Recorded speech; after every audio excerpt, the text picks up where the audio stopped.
Então, por exemplo, medo de falar em público. Qual é a representação interna de quem tem medo de falar em público?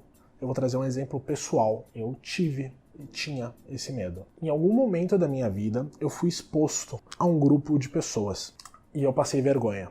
Meu subconsciente, com o objetivo de facilitar minha vida e me proteger, fez o quê?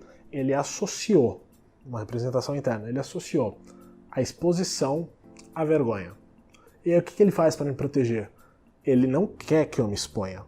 Então ele vai criar pressão emocional para que eu não tenha coragem. Eu começo a suar, eu começo a tremer, eu começo a gaguejar, eu esqueço tudo que eu tenho para falar.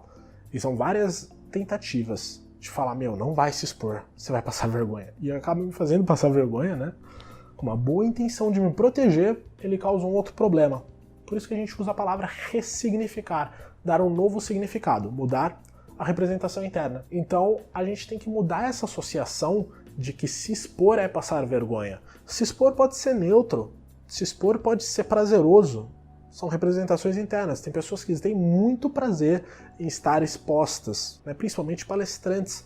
E quando a gente fala de perfil comportamental, quem me acompanha sabe que eu também trabalho com análise comportamental DISC, a gente tem muito claro isso no influente e no dominante. Os nomes trazem já essa ideia, mas são perfis que gostam de comunicação, que gostam de estar à frente, que gostam de participar. O dominante com um lado um pouco mais focado nos resultados e o influente um pouco mais ligado à conexão com as pessoas, mas gostam de se expor. Diferente dos outros perfis, que seriam os estáveis e os analíticos. Todos têm os 4, e o vídeo aqui não vou aprofundar muito, mas em breve eu farei um vídeo falando mais sobre o DISC também. Mas voltando, então é possível ressignificar aquela sensação de que a representação interna de que se expor é algo ruim ou vergonhoso e transformá-la em algo positivo, principalmente se isso trouxer um impacto para a vida da pessoa. Alguns clientes aqui trabalham com exposição, trabalham com fala, trabalham com gravação, trabalham com palestras e precisam ter uma qualidade de vida onde fazer isso não é um peso. E acaba sendo um trabalho muito mais rápido do que muitas terapias, e aqui eu não estou querendo menosprezar nenhuma. Toda técnica traz a sua vantagem, toda técnica traz a sua forma de agir, forma de lidar, e não varia só da técnica, varia do terapeuta, varia muito da conexão entre o terapeuta e cliente, às vezes mais do que a técnica, muito mais sobre a sua vontade. Quem quer mudar, muda. É simples, né? Não existe assim, a técnica mágica, né? Vou usar uma palavra neutra. Uma técnica mágica. Existem técnicas boas, existem profissionais boas, existem pessoas que estão dispostas ou não para mudar. Enfim, seu subconsciente cria uma representação interna para tudo. Ela está lá armazenada pelos diversos estímulos que a gente às vezes não tem consciência. Então, através da hipnose, que é uma técnica para acessar o subconsciente, a gente consegue ressignificar isso e transformar aquela representação negativa em algo neutro, pelo menos, ou positiva. Isso vai depender do caso, tá? E o que é muito importante entender, o nosso subconsciente, ele não consegue sempre diferenciar o que é verdade do que é mentira. Então você que está aí me assistindo agora, eu falo, olha, essa blusa aqui é azul.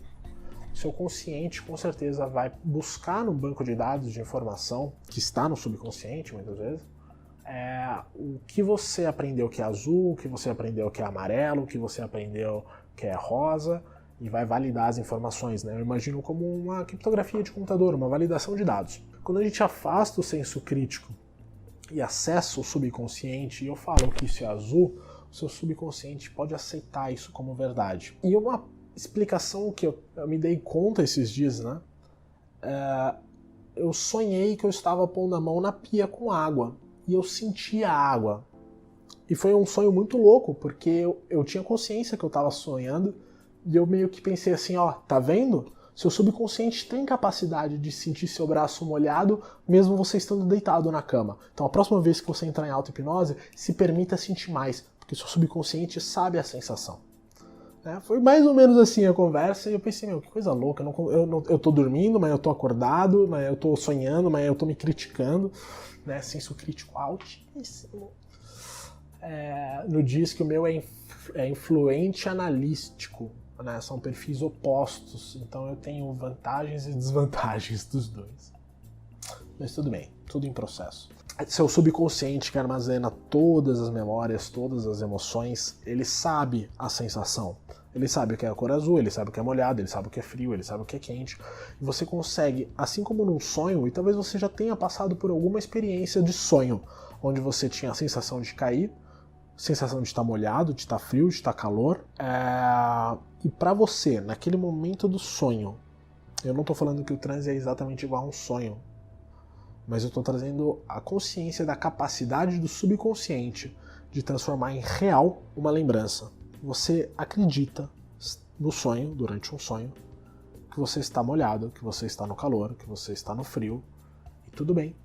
Isso significa a capacidade do subconsciente de trazer à tona uma informação que você tem guardada, uma memória. E às vezes você não tem, mas ela consegue até criar uma sensação. Então, a gente faz o processo de trazer essas informações exatamente para ressignificar, e o subconsciente não sabendo diferenciar o que é real, 100% real, como num sonho, do que não é. Quando a gente muda essa alteração, essa representação interna, o subconsciente aceita como verdade e joga para o consciente que a alteração foi feita. Então, por exemplo, voltando ao exemplo do medo de falar em público, a gente mudou essa representação, né? Eu fiz isso comigo. Voltei lá para segunda série, onde eu passei por essa exposição e passei vergonha.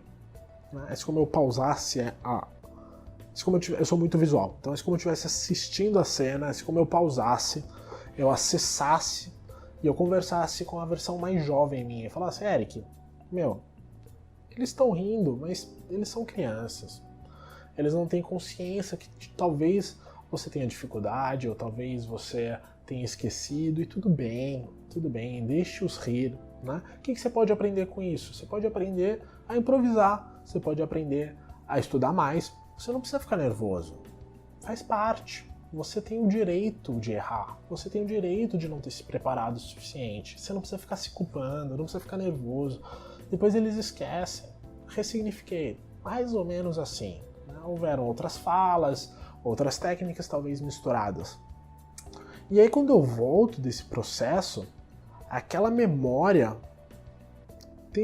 ela continua igual. Eu não mudei a história, mas eu mudei a forma pela qual eu captei e armazenei aquela história. Foi um dia comum, qualquer, e mudou. Falo em público hoje, gravo vídeo. Se são bons, eu não estou dizendo. Mas eu gravo, eu me exponho, eu corro risco. Por quê? Porque eu ressignifiquei. Talvez há um ano atrás eu não teria coragem para gravar esse vídeo. Porque talvez eu fosse errar alguma fala, porque eu fosse ficar com vergonha, porque eu ia falar, e se alguém não gostar? E na real, sempre vai ter alguém. E tudo bem. O que me preocupa é que o próximo vídeo seja melhor do que esse. Em qualquer aspecto, ou em todos. Ou no máximo possível. E que um número maior de pessoas goste do que critique. Porque crítica sempre vai ter. Eu me critico. Eu tô aqui olhando e pensando, vou parar o vídeo, vou apagar? Tudo bem. A gente continua.